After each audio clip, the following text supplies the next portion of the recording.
Et on parlera évidemment de ce sujet, des conséquences sur le Liban avec Antoine Basbous dans une demi-heure. On va continuer à voir le reste de l'actualité avec vous, Christine Lavarde. Et on l'a vu, Emmanuel Macron qui poursuit donc sa visite d'État au Maroc avec à la clé de nombreux contrats allant jusqu'à 10 milliards. Est-ce que c'est une réussite à mettre au crédit du chef de l'État ? Alors, les liens économiques avec le Maroc ont toujours été très importants, et même les liens d'aide, puisque finalement, le Maroc est un des pays qui bénéficie quand même assez massivement de l'aide au développement. C'est aussi un pays auquel la France a prêté de l'argent. Donc, on va dire que les liens sont étroits, et sont aussi étroits parce que finalement, la population vivant en France, étant française mais ayant des origines avec le Maroc est là aussi important. Ce qu'on peut regretter, c'est que parfois cette population vive de manière un peu indépendante et sans avoir une intégration totale. C'est certainement parce que certaines de nos politiques ont échoué, et c'est vrai que pour connaître un certain nombre de Français d'origine marocaine, ils vivaient avec un petit peu pas d'angoisse, mais ils étaient tristes en fait de voir que les relations entre les deux pays s'étaient distendues. Et quand ils ont vu le président de la République chez eux, ils se sont empressés de m'envoyer des photos pour me montrer à quel point les Marocains, eux, étaient fiers d'accueillir le président français. Emmanuel Macron qui appelle à une coopération plus fluide avec le Maroc sur la question migratoire. Bruno Retailleau, on l'a entendu, qui veut, avec son homologue, raccourcir les délais pour la réadmission de Marocains. Est-ce que vous croyez au fait que le Maroc va désormais reprendre plus facilement ses ressortissants ? La question des ressortissants, en fait, finalement, était aussi une sorte de monnaie d'échange au moment où nos relations diplomatiques étaient très froides. Donc, si nos relations s'améliorent, on peut quand même espérer que les politiques migratoires et les autres politiques s'en trouvent améliorées. Bruno Retailleau, qui, dans une circulaire au préfet, sur le plan national, met la pression sur les préfets. Il dit qu'il exige des résultats pour la reprise du contrôle de notre immigration. Est-ce que vous assumez ce durcissement de la politique migratoire aujourd'hui ? Finalement, si on regarde un peu quand même de manière factuelle le résultat des dernières élections législatives, finalement, les Français ont quand même envoyé un message en votant massivement pour le Rassemblement national sur le fait que pour eux, la question de la politique migratoire était importante. Alors, je n'ai pas dit que les solutions apportées par le Rassemblement national sont celles que je soutiens, mais en tout cas, je pense qu'on ne peut pas nier le message qui a été envoyé.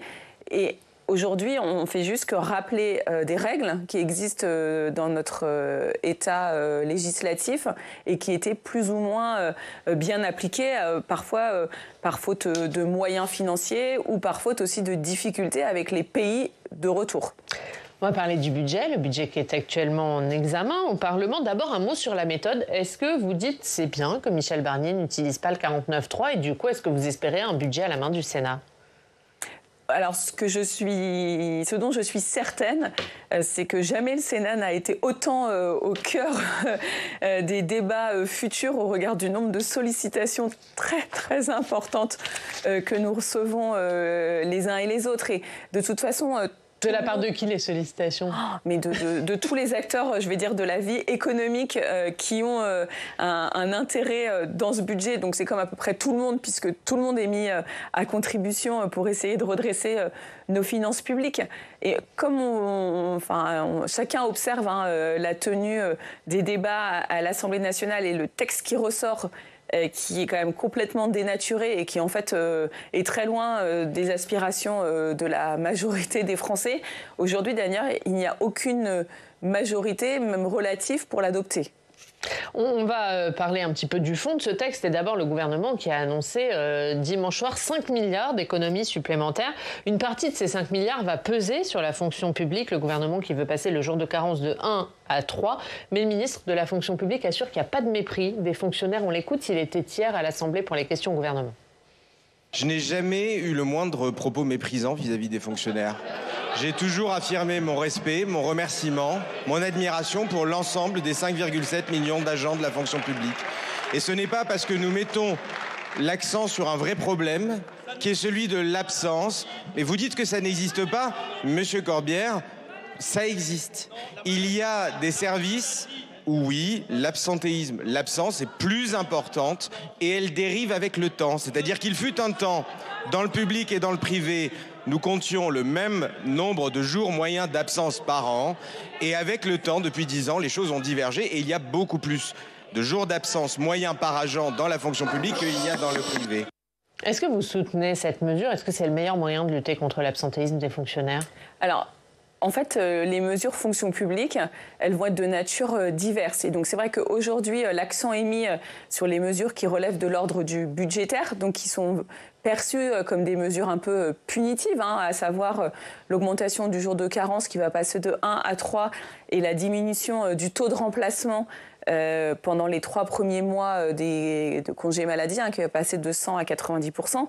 Mais en fait, ce plan fonction publique, il va aussi s'accompagner de mesures relatives au bien-être au travail, à la débureaucratisation et d'autres dispositions qui vont permettre aussi de redonner du sens au travail des fonctionnaires, quelle que soit la fonction publique dans laquelle ils exercent. Donc je pense qu'il faut vraiment regarder ce plan comme un tout. Et de toute façon, les mesures qui ont été présentées de l'ordre budgétaire, elles ont quand même été documentées par des rapports, notamment menés par l'inspection des affaires sociales et l'inspection des finances, donc qui rendent une photo de la situation actuelle de la fonction publique versus le secteur privé. C'est un budget qui vous convient ou c'est un budget où vous dites qu'il y a trop d'impôts, pas assez de baisse de dépenses? Alors ça dépend de quelle version du budget vous me parlez. Si c'est la version de l'Assemblée nationale, je vais vous le dire tout de suite, elle ne me convient pas du tout. Et la version initiale de Michel Barnier. On n'a plus que des impôts. Donc en fait, notre pays qui était déjà champion du monde des taux de prélèvement obligatoires, là on va devenir imbattable sur une très longue série si on poursuit. Et sachant qu'en plus, on ne connaît pas encore on connaît pas déjà la fin. Il y a encore des surprises peut-être qui nous sont réservées sur les 1500 amendements qui restent à discuter à l'Assemblée nationale. Puis après, il s'agira de voir ce que les députés vont faire sur les dépenses. Non, nous, ici, au Sénat, nous pensons que pour redresser les finances publiques, en fait, il faut, avant de commencer à vouloir lever de nouveaux impôts, déjà essayer d'agir sur tous les leviers de la dépense et de venir supprimer la dépense là où elle est inutile. Aujourd'hui, on a un système où on prélève tellement que l'État fait tout partout, dans toutes les sphères de la vie publique. Peut-être qu'on peut avoir un peu moins d'État, recentrer aussi les politiques publiques pour avoir un seul acteur qui l'exerce là où parfois on a 2, 3. Donc ce qui crée en fait rien que des coûts à devoir déposer des dossiers auprès des 3 acteurs qui peuvent chacun vous donner quelques milliers d'euros ou quelques centaines d'euros.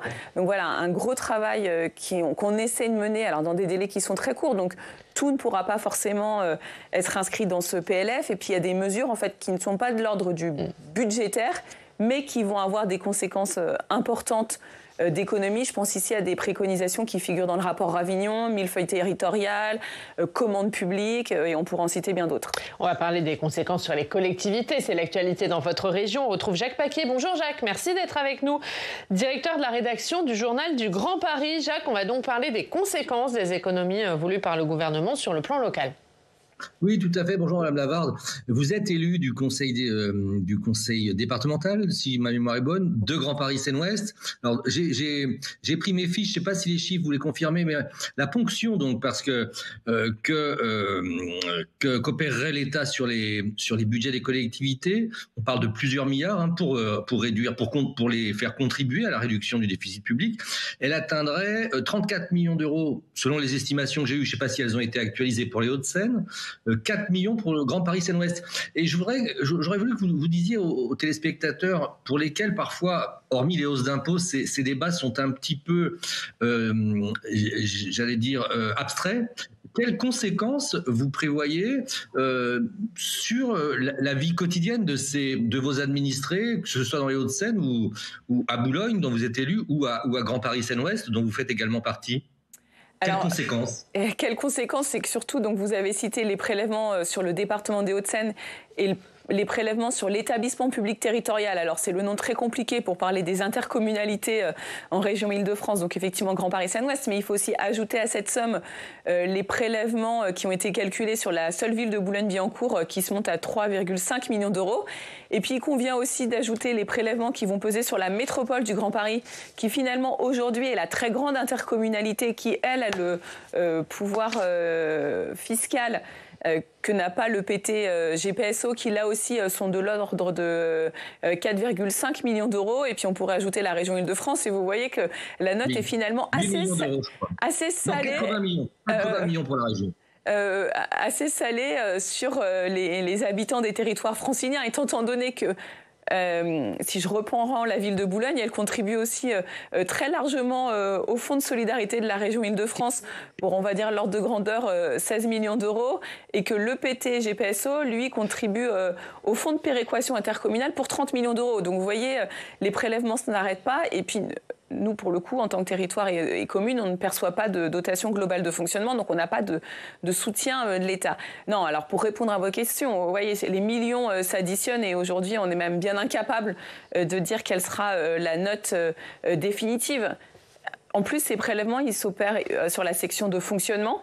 Donc en fait, il faut que la section de fonctionnement soit équilibrée, et aujourd'hui, avec tout ce qu'on vient de dire, étant donné qu'on avait déjà largement commencé à faire des économies, puisqu'il faut quand même se rappeler que pour ces communes qui ne perçoivent pas de financement complémentaire de type dotation de solidarité urbaine ou dotation de solidarité rurale, on a déjà absorbé une baisse très conséquente, c'est-à-dire que notre dotation globale de fonctionnement, qui est aujourd'hui à 0, elle était à plus de 16 millions d'euros avant le gouvernement de François Hollande et la contribution au redressement des finances publiques. Donc, dit autrement, un habitant boulonnais qui vit dans une ville de plus de 100 000 habitants, s'il vivait dans n'importe quelle autre ville de plus de 100 000 habitants en France, on aurait un niveau de recettes par habitant qui serait vraiment, beaucoup plus élevé. Donc, on a fait ces économies pour pouvoir les absorber. Aujourd'hui, le seul levier en fait qui nous reste, c'est augmenter les impôts. Est-ce que c'est très pertinent de continuer à augmenter les impôts sur une population qui elle-même contribue très largement aux différents impôts nationaux? En tout cas, c'est le choix que nous n'aimerions pas avoir à faire avec la majorité municipale, mais que nous serons peut-être contraints d'engager. Et voilà, Jacques. Christine Lavarde qui a répondu à vos deux questions, du coup. Merci beaucoup, Jacques, d'avoir été avec nous. La une du journal du Grand Paris, c'est une interview de Marion Valère, la directrice générale du pavillon de l'Arsenal. Merci beaucoup, Jacques Paquier, d'avoir été avec nous. On passe à l'actualité du Sénat et les phénomènes climatiques violents qui se multiplient dans notre pays. Il y a quelques jours, notamment, il y a eu de violentes inondations sur plusieurs régions, des phénomènes qui posent la question de l'indemnisation. Vous avez proposé un texte sur ce sujet adopté hier à l'unanimité en séance. On voit ça avec Yann Effelé.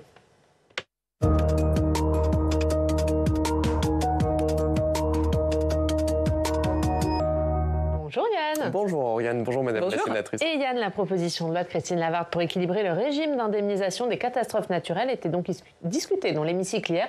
Vous avez tout suivi de cette séance. Oui, un texte particulièrement d'actualité quand on a vu les inondations à répétition des dernières semaines.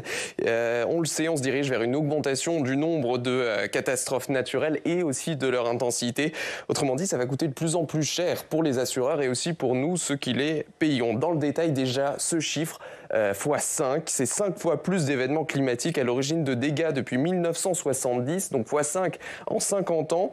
Leur coût, il a logiquement augmenté aussi, mais surtout, il va continuer dans cette dynamique, puisqu'en 2050, les prévisions, c'est plus 47% par rapport à maintenant. Si on ne regarde que les sinistres liés à la sécheresse, leur coût sera de 43 milliards d'euros dans les 30 prochaines années, contre 14 milliards dans les 30 années précédentes. On voit des montants qui n'ont rien à voir et qui posent la question du financement de telles dépenses. Alors, quel est le système actuellement et comment il va être revu ? C'est le régime CatNat pour catastrophes naturelles, un système public-privé puisque c'est une surtaxe publique qui se greffe au contrat d'assurance privée.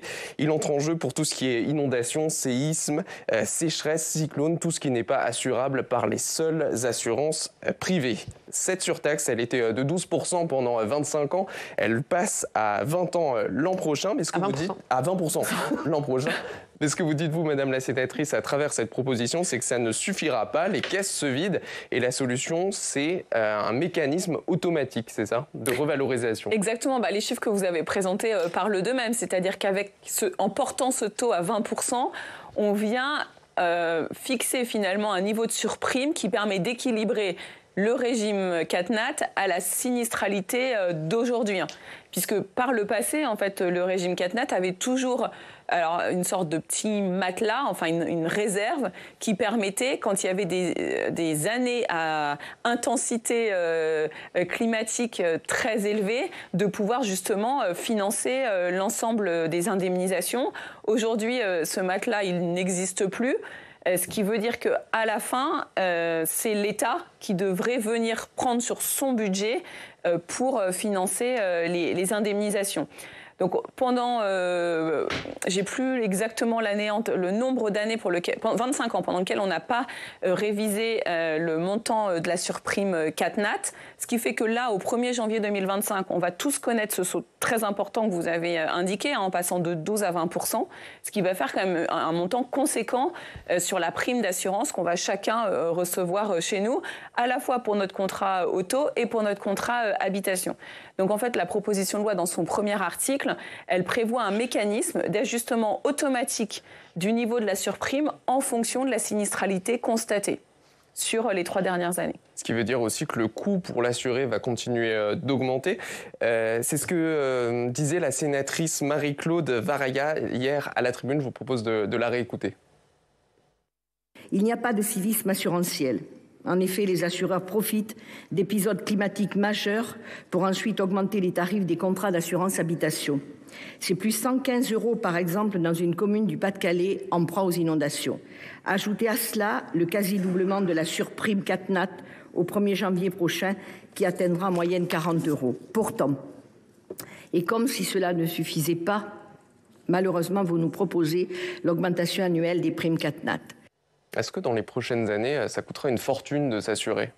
En fait, si on n'avait pas ce régime catastrophe naturelle, pour certains habitants, cela coûterait déjà en fait une fortune de s'assurer, puisque ce régime CatNat, qui est justement le partenariat public-privé et qui est surtout un phénomène de mutualisation du risque et de partage du coût du risque, puisque le meilleur exemple que je donne et qui est très... le Parisien qui habite dans son immeuble haussmannien au 5e étage, donc un bien qui a beaucoup de valeur, qui assure en plus chez lui des biens à forte valeur, donc il va avoir une prime d'assurance calée sur la valeur de ce bien et la valeur de ce qu'il assure, va venir payer une surprime qui est un pourcentage, donc plus la prime est élevée, plus la surprime est élevée, alors même que son exposition au risque est nulle. C'est-à-dire qu'au pire, s'il est en bord de Seine, peut-être sa cave sera inondée le jour de la crue centenale, et c'est même pas certain, s'il habite à Montmartre, il n'y a pas. Il va pas subir de retrait-gonflement des argiles, il va pas subir de cyclone, il va pas subir d'éruption volcanique, il va pas subir de cavités souterraines. Donc en fait, son risque est nul, et pour autant, chaque année, il paye une surprime qui est plus élevée que la personne qui assure un bien de faible valeur dans un territoire plus exposé. Donc il y a vraiment ce phénomène de mutualisation et donc après, soit on décide de complètement le supprimer, mais à ce moment-là, on va vraiment se poser la question du coût de l'assurance et du coût réel de l'assurance pour les personnes les plus exposées au risque climatique. Votre proposition, elle traite aussi le problème du refus d'assurance, puisque vous facilitez les démarches pour quelqu'un qui ne trouverait pas d'assureur. Est-ce que ça, c'est un risque aussi qui pourrait se développer ?